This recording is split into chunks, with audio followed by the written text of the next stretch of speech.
It's Thursday, April 18th. I'm Priyanka Arabindi. And I'm Juanita Tolliver, and this is What a Day, the pod where we have a new thing to worry about falling out of the sky. Space junk. NASA confirmed that the object that tore through a Naples, Florida man's home was debris from the space station. It had been floating around up there for 3 years. Absolutely, the federal government is remodeling my home if this happens to me. Yeah, I'm getting a farmhouse sink out of it. I don't know about you. On today's show, Columbia University's president was on the Hill for a hearing related to anti-Semitism on the university's campus. Plus, Iran warns Israel of a massive response if it acts after last week's attack. But first, the Senate moved quickly to dismiss 2 articles of impeachment against Secretary of Homeland Security Alejandro Mayorkas on Wednesday. The whole trial, if you can call it that, lasted about 3 hours. Here's Senate Majority Leader Chuck Schumer speaking at a press conference after. What we saw today was a microcosm of this impeachment since day one. Hallowed, frivolous, political. And we felt very strongly that we had to set a precedent that impeachment should never be used to settle policy disagreements. It was an anticlimactic end to House Republicans' long-shot bid to oust Mayorkas. You'll remember they had to vote twice on his impeachment in February. The first one failed because too many Republicans defected. Now it's all over, and Mayorkas keeps his job. Yes, which, should have been the case from the beginning. We did not need to go down this whole sideshow. Nope. But here we are. I wish Chuck Schumer had added unserious to his remarks there. Just add it to the list, because that is what this was. But anyways, Juanita, can you explain how this all went down for us? Well, on Tuesday, Johnson and other House Republicans officially walked over the 2 articles of impeachment against Mayorkas to the Senate. Congressional reporter Matt Laslo was there. He's a contributor for Wired and has been reporting on the Hill for nearly 2 decades. He says despite the somber nature of the proceeding, everyone, even Republicans, knew that there was almost no chance that the democratically controlled Senate would allow the impeachment proceeding to continue. This was nothing. Republicans kept clinging to it as like, look, this is some action on the border. But even them, when you pressed a little harder, they knew this was nothing and going nowhere. Laslo says, if anything, the whole impeachment process was more about the 2024 election and scoring political points. Absolutely, as has been very clear to many of us on this program for this whole time. But I'm curious about the reaction from the House Republicans. This would seem to be yet another embarrassing defeat for Republican House Speaker Mike Johnson, whose job looks to be increasingly on the rocks these days, thanks to the party's hard right. But what's the vibe over there? Well, at least according to Laslo, just the photo op of walking the articles of impeachment to the Senate was enough for some House Republicans. And he says that speaks to the ways impeachment has become increasingly obsolete. These lawmakers, they don't really believe what they're doing. They're just looking to dunk on TV every chance they can get. And watching Fox News today, after the impeachment went down with Mayorkas, they're not really covering it. They will on some of the primetime shows or whatever, but Republicans didn't take this serious. They saw it as an in. They saw it as a way to take a chink off of Biden's armor. And that's where it's sad, because impeachment is supposed to be the tool of last resort. Laslo says the question these days is Congress serious? Does Congress matter? And I think they keep proving to themselves and the rest of us that they themselves are becoming as obsolete as these tools that they keep using. Yeah, thank you, Matt, for just underscoring this point. Tools that they keep using and abusing, quite honestly. And this is not the last that we're going to hear about impeachment from this Congress either. You know, they are not going to let this rest. House Republicans still seem pretty determined to find a way to impeach President Joe Biden before the election, even if they have 0 reasons as of now to do it. 0 reasons, 0 evidence. That's exactly right. On Tuesday, the White House declined an invitation from the House Oversight Committee to testify in its impeachment inquiry hearing. In a letter obtained by CNN, the special counsel for the president wrote that Biden had, quote, done nothing wrong, and accused the committee's chair, James Comer of Kentucky, of spreading disinformation. And you'll remember, too, that the Republican star witness in their investigation into Biden and his family, an ex-FBI informant, has been arrested and charged for fabricating a bribery scheme involving the Bidens. But that's not stopping Republicans. Comer told Fox News on Wednesday that impeachment is still on the table and that criminal referrals could come, quote, within weeks. And that led to this testy exchange during Wednesday's Oversight Committee between Comer and the ranking Democrat, Maryland's Jamie Raskin. You have not identified a single crime. Well, what is the crime that you want to impeach Joe Biden for and keep this nonsense going? Tell America right now. You're about to find out. What is the crime? You're about to find out. Name it. I hate that Congress sounds like an episode of The Real Housewives, but I also am like, Jamie Raskin made it plain. Just tell everybody what your evidence is. They don't have any. They have none. And according to Laslo, Comer even told him he knows there's nothing there when it comes to Biden, that it's more about vengeance for the second impeachment of former President Donald Trump after the insurrection. I pushed him, way at the start of the impeachment of Biden. And I got him to admit that, because they went after Trump for that second impeachment, that's the reason we, as a Republican Party, have to carry through on our end. Laslo says he was at the Capitol that day on January 6th. He still says he can't understand how Republicans seem to have just moved past it. We'll keep following this story as Republicans continue their unfounded impeachment effort against President Biden, but that's the latest for now. We'll be back after some ads.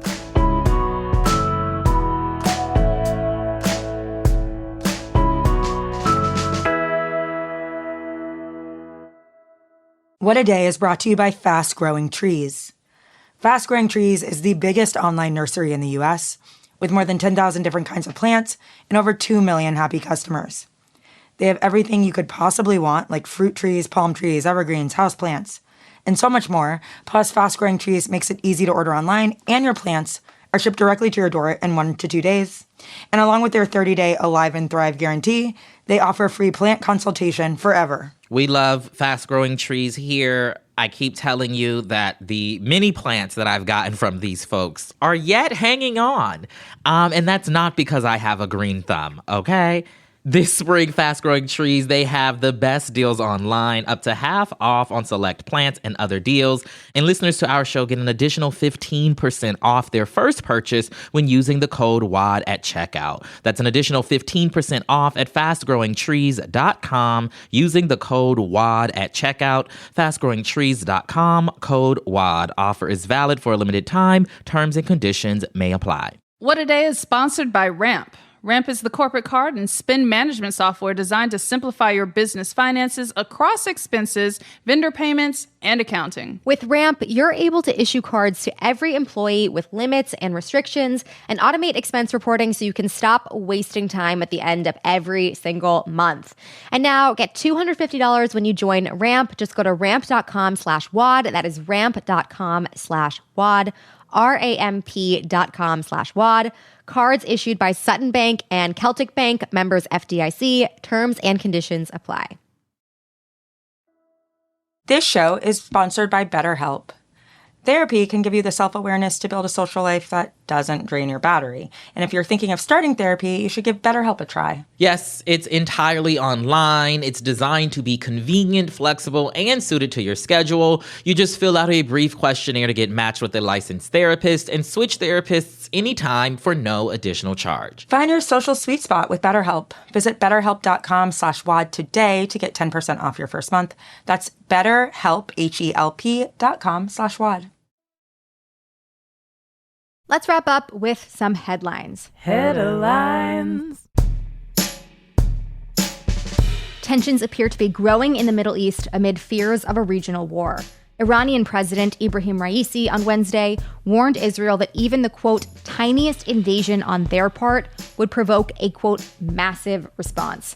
This comes after Iran attacked Israel over the weekend, launching hundreds of missiles and drones on Tel Aviv. The attack was in retaliation for Israel's initial attack on an Iranian embassy in Syria earlier this month. Israel's military chief seemed unbothered by Raisi's remarks, saying that Israel will respond to the attack, but he stopped short of providing any details on how or when that would happen. Also on Wednesday, Israeli Prime Minister Benjamin Netanyahu met with officials from Germany and Britain. They are two of several Israeli allies urging Netanyahu to de-escalate the situation. According to the Associated Press, Netanyahu told his cabinet, quote, "We will make our decisions ourselves. The state of Israel will do whatever is necessary to defend itself." Meanwhile, the suffering of hundreds of thousands of people in Gaza continues. The UN Children's Fund, or UNICEF, released a report this week saying that more than 13,000 children have been killed in Gaza since October 7th. It's possible that Joe Biden will not appear on ballots this November in the crucial state of Ohio. At issue is a technicality in Ohio law that says a candidate has to be certified 90 days before the election. Doing the math, that's August 7th.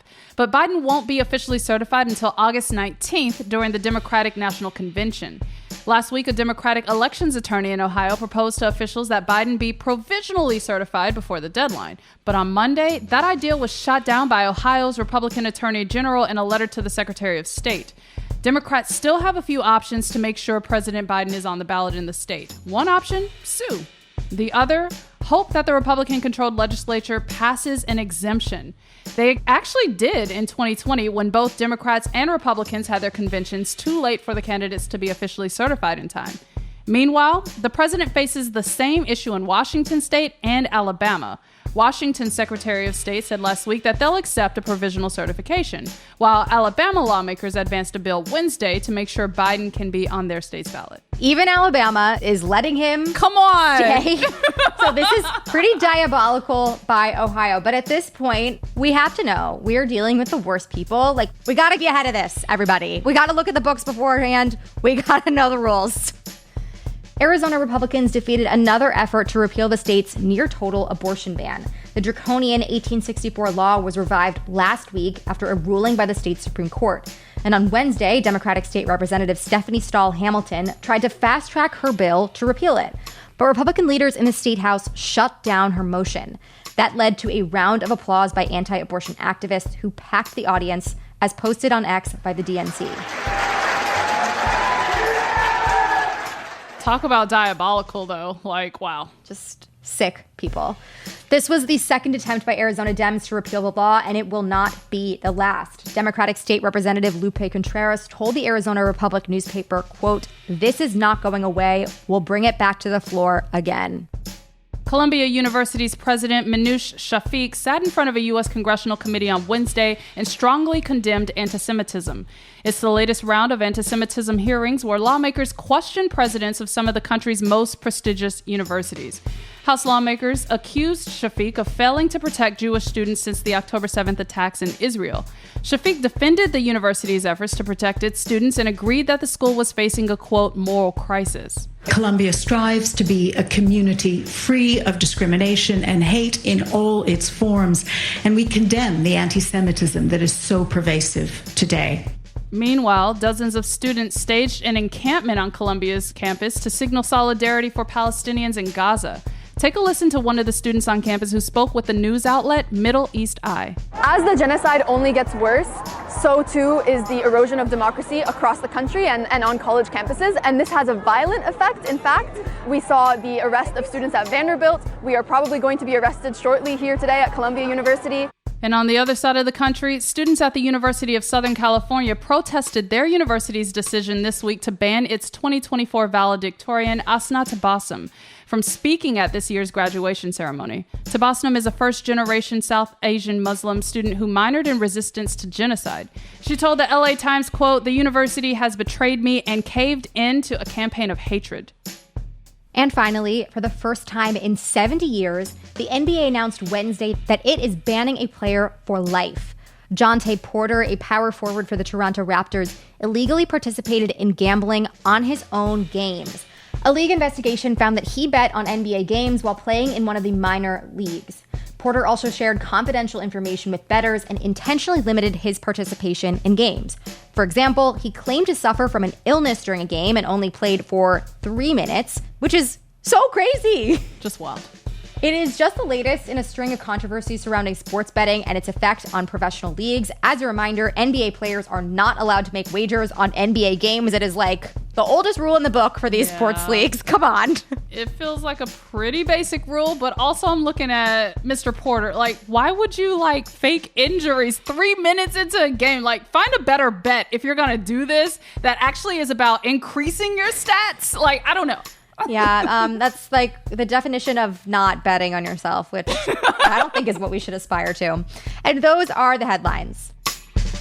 One more thing before we go. This week marks the national holiday 420, so we know you'll be looking for a good laugh. Tune in to Terminally Online to hear your dream blunt rotation of Crooked hosts and staffers, including What a Day's own Tre'vell Anderson, Jon Favreau, and producers Caroline Reston and Caroline Dunphy. This week, the roundtable is covering all things Beehive, JoJo Siwa, and the now TikTok famous guy who ghosted his own wife. To get access to this exclusive series and get unexpectedly sore abs, head to crooked.com/friends to sign up.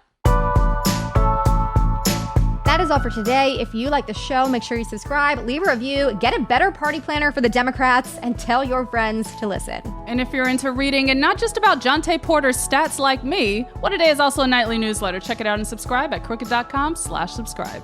I'm Juanita Tolliver. I'm Priyanka Arabindi. And watch out for space junk. Oh my God. Yeah. Cover those heads, everybody. You never know. I'm a very jumpy girl anyway, but if some shit comes crashing through my upstairs into my down, I'm freaking out. I'm like losing my mind. So I don't know. How would you react? If the fates have it out for you that bad, like, what have you done? What kind of karma is coming to you? I just want to know what you did. Okay, Final Destination. What a Day is a production of Crooked Media. It's recorded and mixed by Bill Lance. Our associate producers are Raven Yamamoto and Natalie Bettendorf. We had production help today from Leo Duran, Greg Walters, and Julia Clare. Our showrunner is Erica Morrison, and our executive producer is Adrian Hill. Our theme music is by Colin Gilliard and Kashaka.